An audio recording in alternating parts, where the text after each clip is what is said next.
La municipalité de Pointe-Noire entreprend certes des réparations des routes détruites pour la plupart par les eaux de ruissellement, mais les pluies diluviennes qui arrosent la ville ces derniers temps augmentent le nombre d'infrastructures à réparer ou à reconstruire. Difficile pour les usagers de rouler sans faire attention aux nids de poules ou aux tourbillons présents sur la plupart des routes. Nous pensons qu'il y a beaucoup de promesses qui ont été faites. Même si la taxe de roulage a été suspendue, je crois que la solution n'est pas durable. Il faut trouver une solution durable à arranger.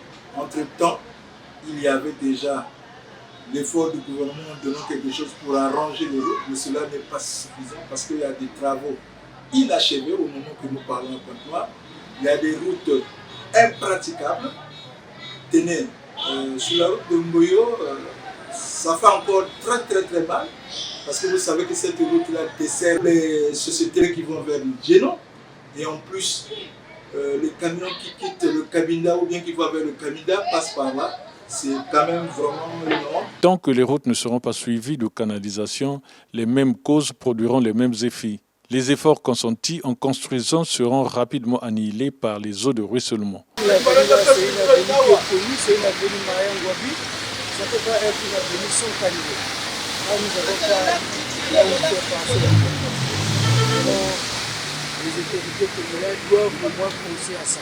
S'il y avait des caniveaux ici, là, l'eau peut passer. Pour ce chauffeur, Pointe-Noire ne dispose presque plus de routes fiables. Devant cette société grandit une mare d'eau qui gêne la circulation sur l'avenue Mariangwabi, dite bord-bord. En Kouikou, Ngoyo et ailleurs, les conducteurs ont du pain sur la planche. On paye les taxes de roulage, c'est comme si on ne fait rien. Tous les réseaux routiers de la ville de Pointe-Noire, c'est déplorable.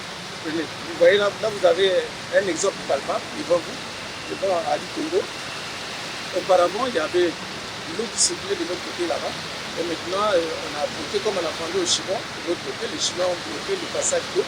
Et vous avez le résultat, le bassin d'Ali Congo, et que ce soit le bassin d'Ali Congo. Et vous prenez la route de Tchoumbaba, c'est le pire. Quand vous arrivez à la station Kouma, vers Maison Zen, c'est vraiment déplorable. Il y a vraiment l'embouteillage musculaire, vraiment l'embouteillage musculaire. Chaque matin, nous avons des difficultés. Moi, je viens nous avons des difficultés pour sortir.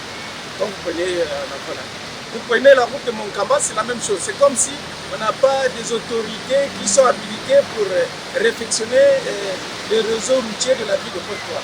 Vraiment, c'est vraiment déplorable. Capitale économique, Pointe-Noire ne mérite plus un tel réseau routier.